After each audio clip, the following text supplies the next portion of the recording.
What's good, guys and gals? I wanted to get on here and make this video about three different topics, and I'm going to try to keep them in mind so I don't forget them. One is how synchronicity and strangeness, as a result of being tapped in spiritually,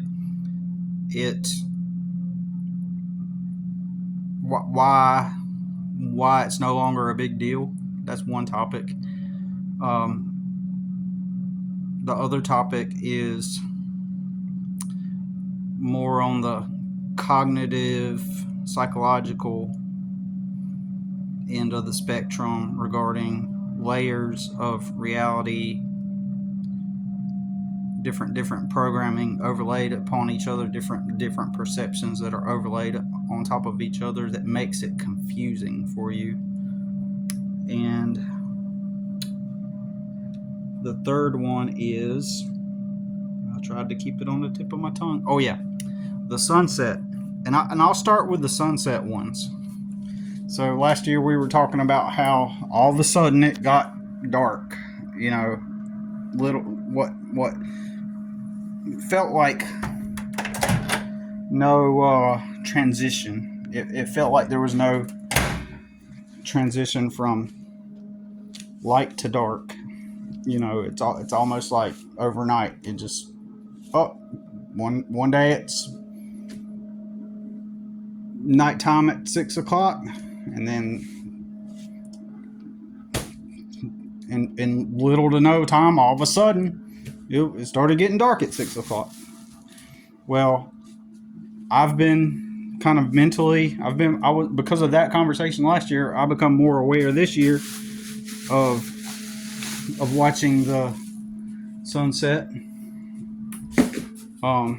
As I just pulled in about 5 minutes ago, right, and it's already this dark out, and just moments ago, so I must have arrived right at sunset, because, you know, obviously, like we talked about before, it's going to appear brighter on film, but the sun was setting that way, and oh man, I didn't want to bring out my phone and hold it up while I was driving, but the sky looked immaculate tonight.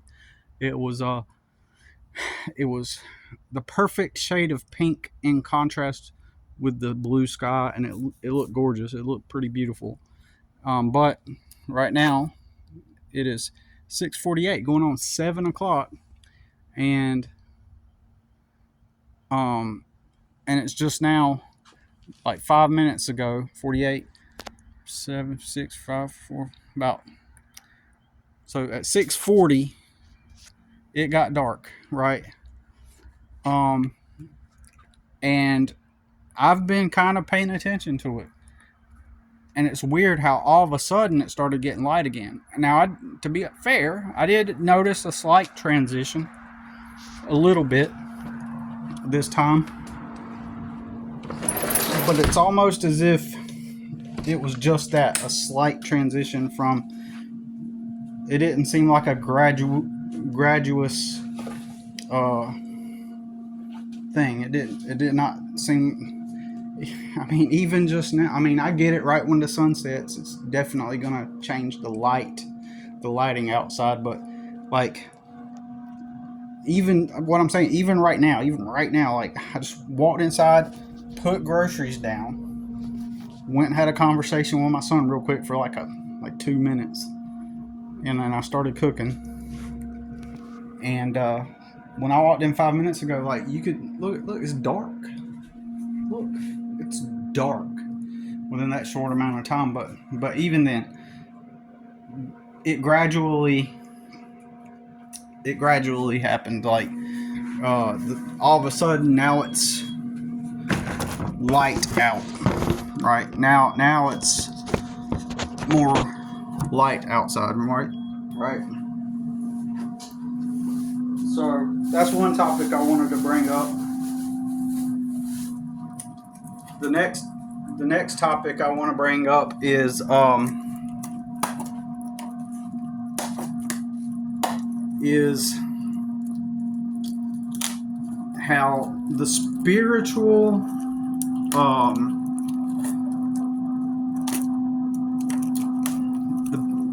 the words that come to my mind immediately right now, it's not as interesting.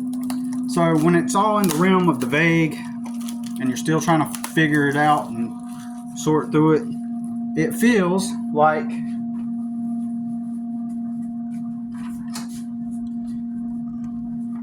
hold on, I need to read the instructions on my thing.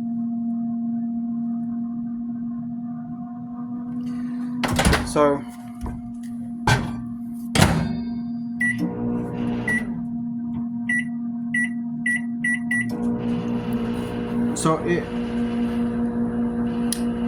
when you're on the process of exploring like reality, right? And you're reading philosophy or listening to it or whatever,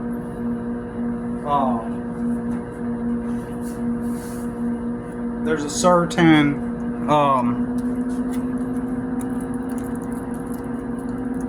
curiosity you have that sparks this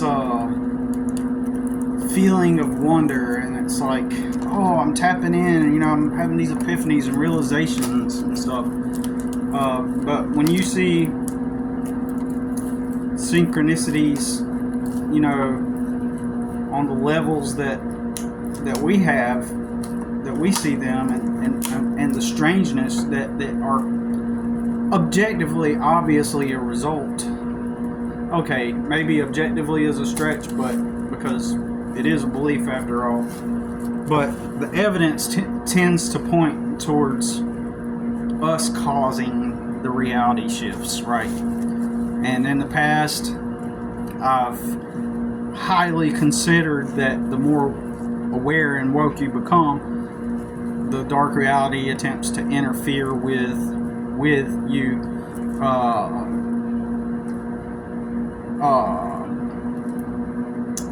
with an equal amount of resistance to the energy that you put forth to discover, and not just discover how reality works, but to obtain your power, to access, or to I shouldn't even say it that way, to exhibit your power, to step forward in your power, really, right? I mean, I don't want to get into the details now, but I'm the oldest brother in my family. I'm the oldest. But my youngest brother ends up becoming internet famous, practically a celebrity, recognized out in public. Even 9 years ago, the first year when he only had 100,000 subscribers on his Facebook page, he and I went up to Charlotte, and they recognized him, right? Somebody recognized him, right? And randomly, right? So even then, he was already being known, and when he walks out, people just know who he is. You know what I'm saying? And we stay 20 minutes south of Charlotte, so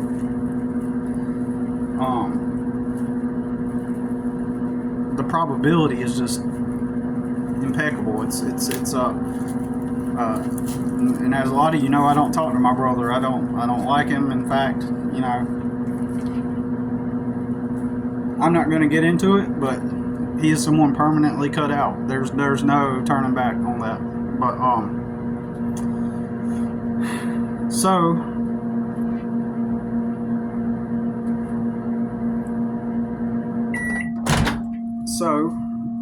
with that said, woo boy, that's hot.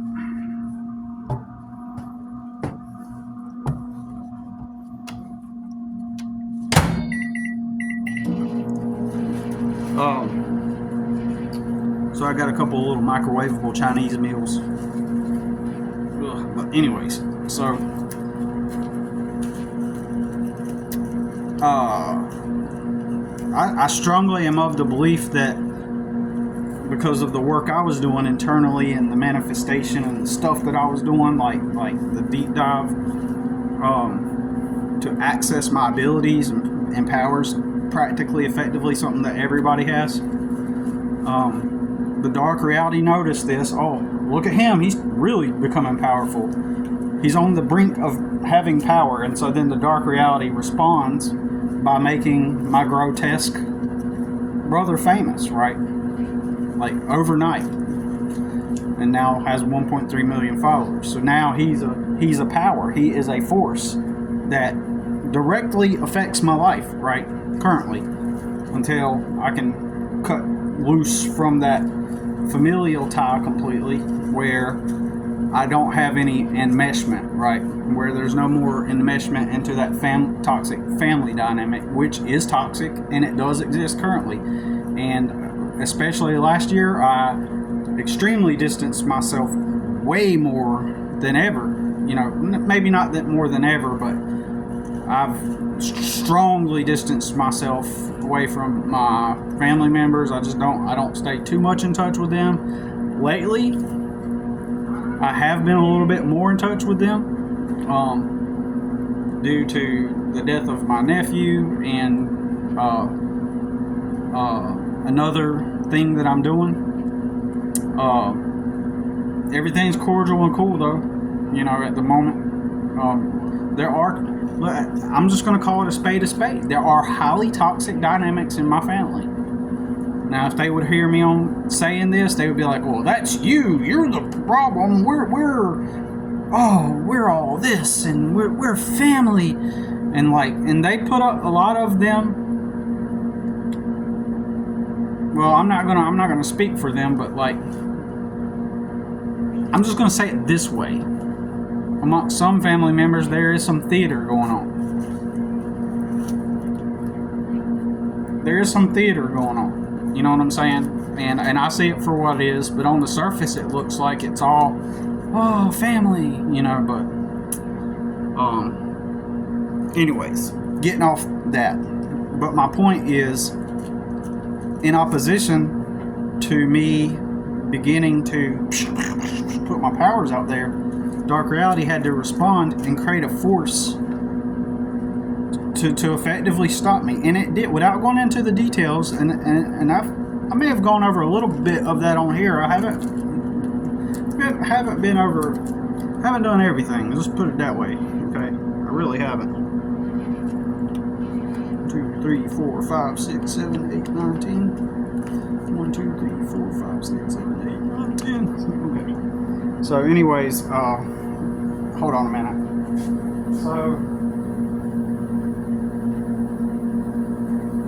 So it is clearly a response, Dark Reality's response to the things leading up to him becoming famous. It definitely has had a major, has acted as a major hindrance in ways that he doesn't know and ways that my family doesn't know. And I don't want to talk about it, some things on here necessarily, just because I know that I don't want it out there. It has it's a high power, but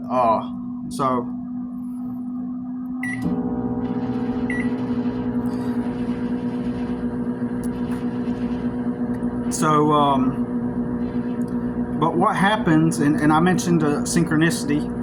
You know, tonight was the dinner, and my sister asked everybody to dress in red, which I already knew, and I told this story already, but I'll tell it again real quick. So my mom calls me a couple days ago and says, hey, you know, at the dinner, your sister wants everybody, since your nephew liked Spider-Man, she wants everybody to dress in red at this memorial dinner. Instead of a funeral, she had a dinner. She said she wants everybody to dress in red. So I said, oh yeah, I know that. I knew that. And as soon as my mother said that over the phone, a lady walks from coming out of the aisle, and she's got red pajamas from head to toe on, green, she's got green shoes on, but red pajamas from head to toe, a red hat and a red purse, like adorned in red, right? So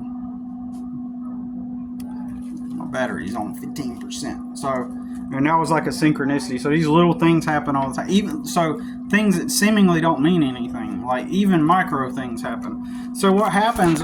What it is, in my opinion, you're just entering into the spiritual world, if you will. Like you're transitioning out of the third dimension reality, and so all the things that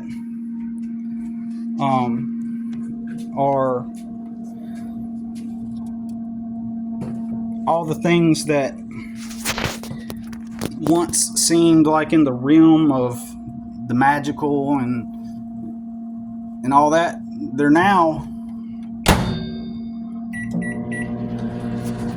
those things are now normal. It's my air fryer. Ugh. So those things are now normal, you know.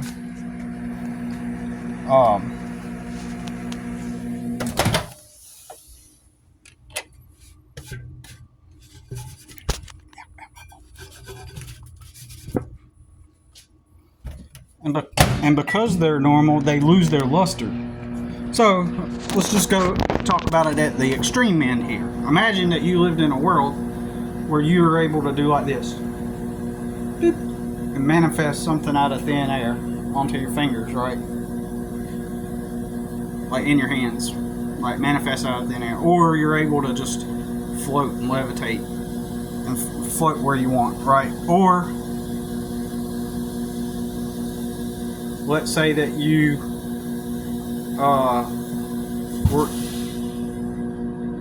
were able to teleport, right? Maybe like from one place to another, right? And that was just normal life. To you, it would just appear normal. Like, yeah, oh, okay, let me get a cup of coffee. Bleep, cup of coffee. And then you continue talking. It would be normal. So as we develop our powers, and this is all just theory, I have no proof. This is just me being logical. You know, I can't honestly sit here and tell you that that's what I believe.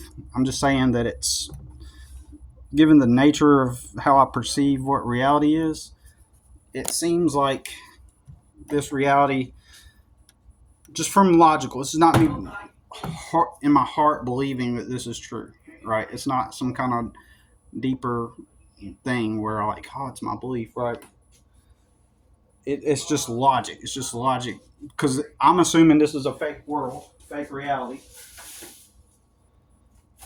and since it is a fake world, a fake reality, then that means that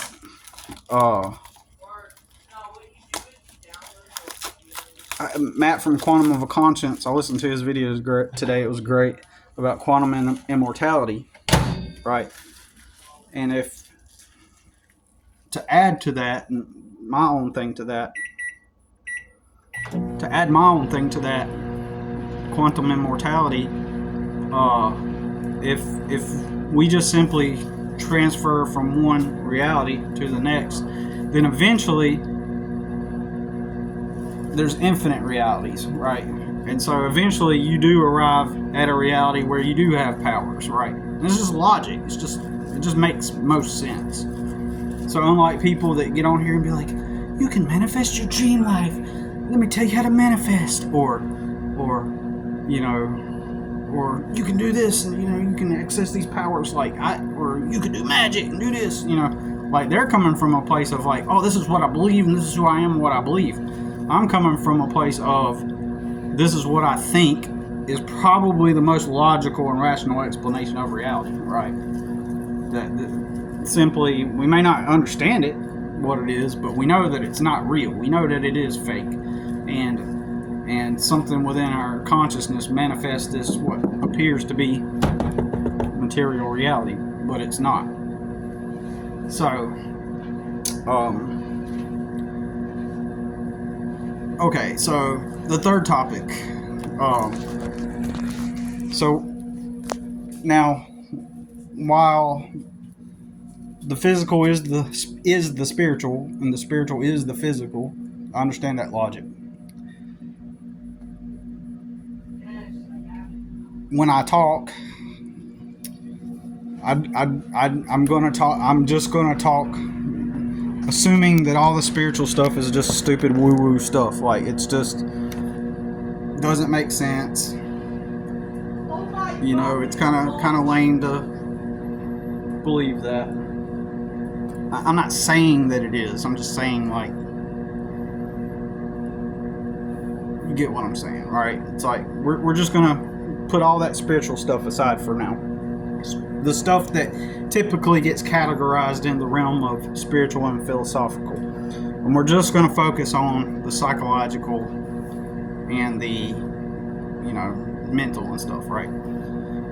So, there's different programming that's different overlays on reality that confuses you and keeps you in a perpetual state of ignorance, so you don't act to do anything outside of that script that we've all been fed, and most of us have all bit into it, and we've taken the blue pill, and we've followed down the script. And maybe that's a bad analogy, because I followed the script to some degree, and the whole time I was trying to claw my way out and figure out a different way. Like, so basically what I'm referring to is the whole notion and idea of, hey, here's life, here are the authorities have the jobs, you've been in school for 12 years, and the authorities told you what authority was, and listen to your teacher, and they're helping you someday get a good job at a good company. And that's the basic framework. Someday you're going to have a job, and just like the teacher here, they're the authority, and the mysterious authority that sits in his office in some place.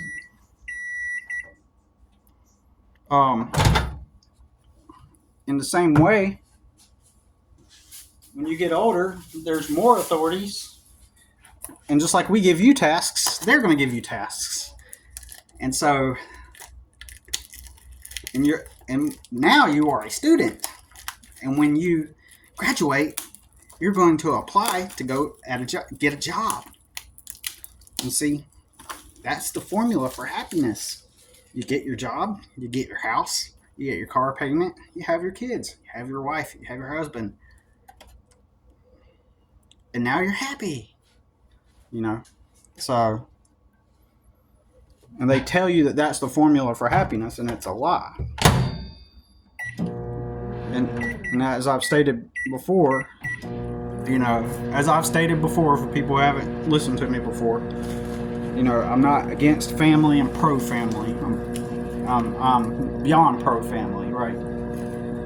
However, what I'm saying is that script also includes, this is more subtle, it's more indirect. Like, they're not waving, they're waving it in your face while simultaneously not waving it in your face. And that is the whole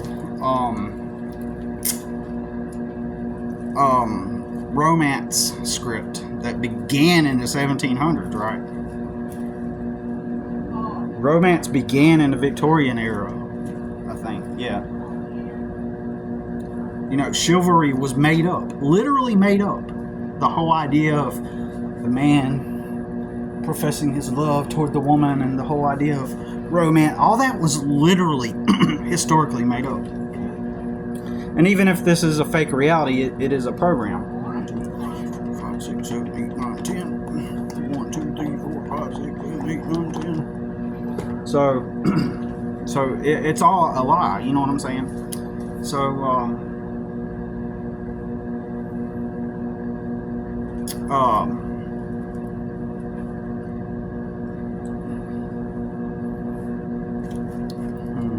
hold up. So anyways, because it's a lie, what am I trying to say? I'm trying to get my thoughts together. Hold on, I'm getting distracted here while I'm trying to fix dinner. So it's a simple dinner, so I'm able to concentrate a little bit more than I would if I was making something more that required more thought. But anyways, anyways, they feed you these scripts, right? And so you blindly go and you get your job. And now you're working, and you've done it right. And they trick you. They overlay different messages within the script to keep you confused. So the one thing I always tell everybody that they don't tell you is it's kind of insinuated and implied that when you get the job, that place that you get the job at is an authority figure, just like the teachers are in your school. That's the imprint. That's the program. When you're young, the imprint in the program is you have a head authority that's over you in your classroom, right? Classroom, authority figure, and then the mysterious authority figure in the back. And that primes you and puts the imprint into you that someday you're going to go show up at a place just like you show up at school. It's the same template, same framework. And there's going to be an authority over you. It's going to be a manager of some type. And then somewhere off in the distance, in his office or in his Malibu home, is the boss. And he owns the company. He's this mysterious, ambiguous person. And at most, you might walk down the hall and see like a plaque or a news article with a picture of the owner, and he's shaking somebody's hand, and they got shovels breaking ground, but he's in the realm of ambiguity. He's some mysterious authority figure, right, that just kind of exists somewhere deep into the unknown. And somehow he owns this company. There's some mysterious thing that was passed along. Some mysterious thing happened in history, in the history books, and the black and white newspaper article on the wall. And he did some crazy thing, or he got into some money, or it was funded somehow. And who knows what happened? But put all that aside. You're at the company now. You're at the company, and so that's two layers of understanding. The first one, they don't tell you that's just some man's business. That's just his business, right? And I know I've exhausted this point, but bear with me. That's his business, and you're just there to help him build his business, right? That's it. That's one layer. That's the reality layer. Literally no different. Imagine some kid down the street in your neighborhood started a lemonade stand. And you were taught by somebody else that, go find you a lemonade stand to work for, and you're that kid that you don't like across the street. He has a lemonade stand, and everybody's telling you, well, you got to go work for his lemonade stand. Well, that's just what you do. You just go find you a place to work. And so for example, when I worked at the paint warehouse that I worked at, me working at that paint warehouse where they sold paint is literally no different than me applying to go work at the lemonade stand, right? That my peer owns, but he owns. So in his front yard, there's no difference. The only difference is when you're an adult, it requires legal paperwork. Like it requires that you get a business license. But any job you're at, any job that's in the private sector, is you are deciding, I'm working for that man. I'm working for that woman. You're just helping one of your peers make money to be rich. And you benefit off of them deciding to start a business by them needing you to help them. And so you go and help them, and then in return you get some kind of stuff so that you can have like a place to go to at night, right? That's the trade-off. So that's the overlay. So and so that's what I'm talking about. So those two realities are overlaid. And then, I'm sorry, but off the top, I can't remember the other ones I thought of. But that's the reality layer. And then the other layer that's on top of that reality layer is, it's a job. It's just this place that you go to, authority figures. And that's the second layer that hides the first layer. It's a job with authority figures, and you go work and pay so you can have a place to live and live your life, right? So that's the second layer, and the third, another layer that they layer over top, uh, is is and I've briefly touched on that a moment ago. It in a way is the fantasy layer, the you know the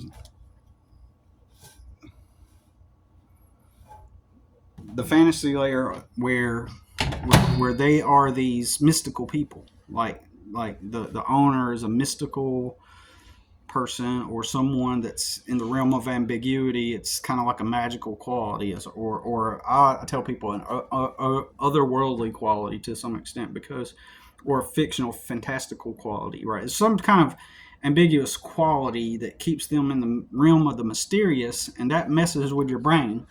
That causes you confusion, right? Well, the first layer, you're not even taught that at all. The reality layer, you're not taught it.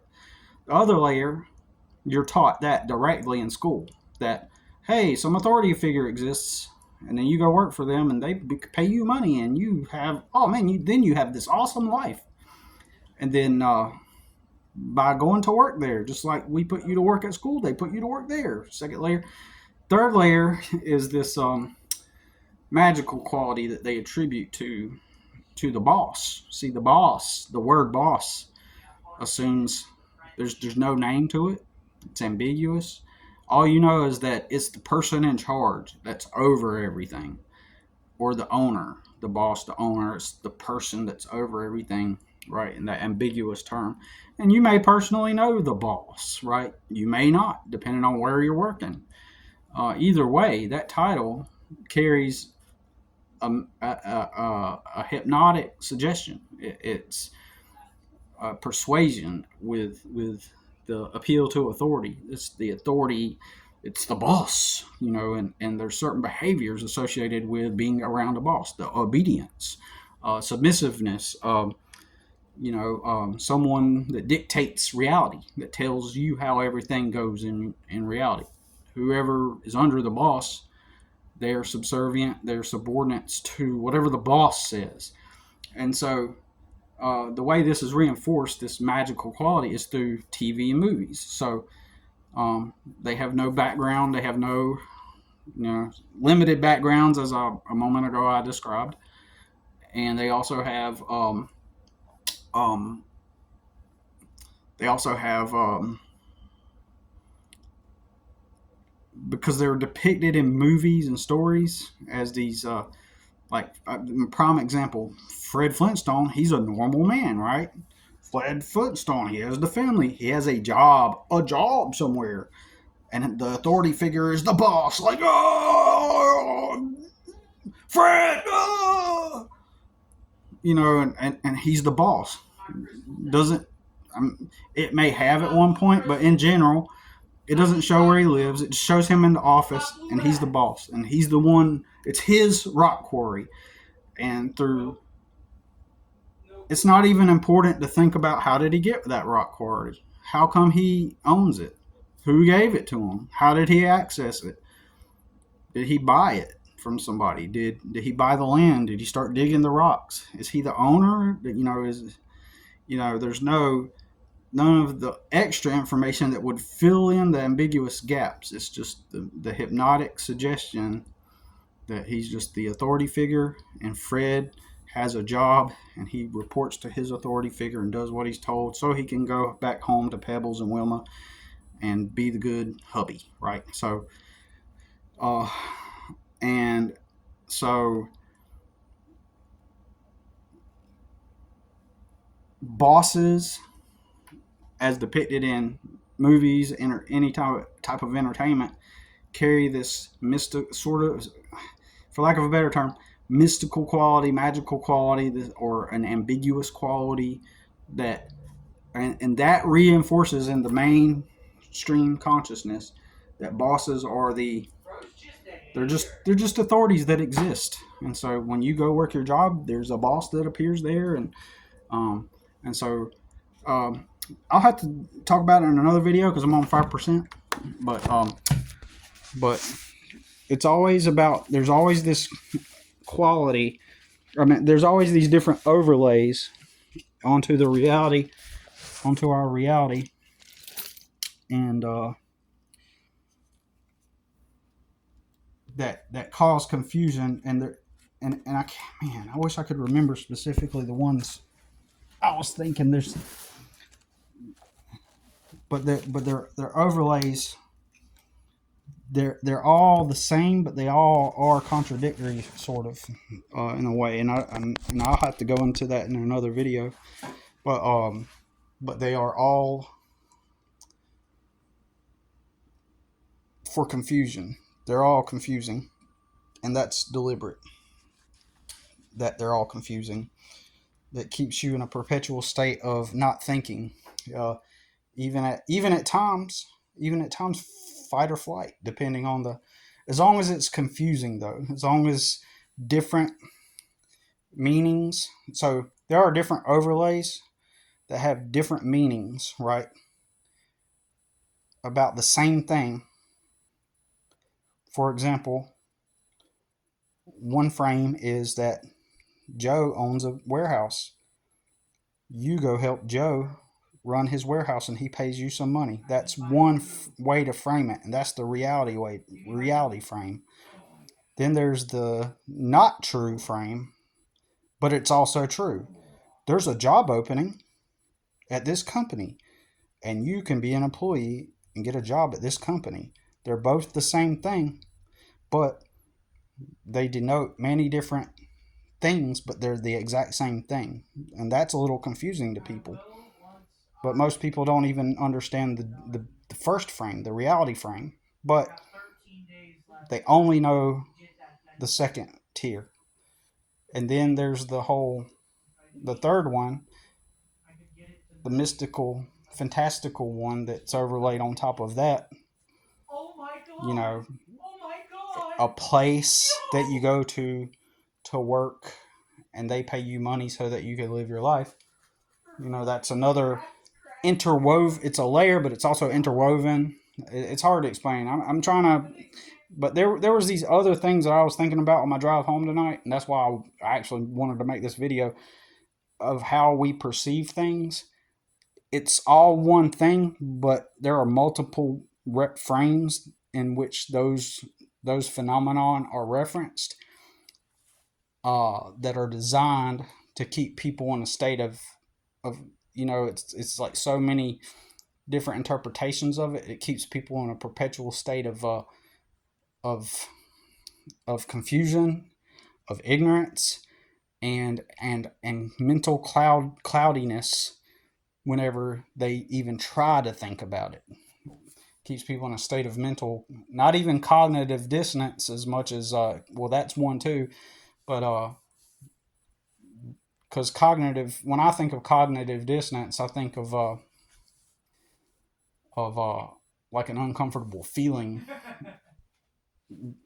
When the cognitive dissonance occurs, it's the contrary thoughts with the negative feeling with it. But there's or maybe that is the thing that I'm trying to say, but it is, um, as long, but people just aren't taught reality. Anyways, that's all I got to say about it for now. We'll see you in the next one. Time to eat.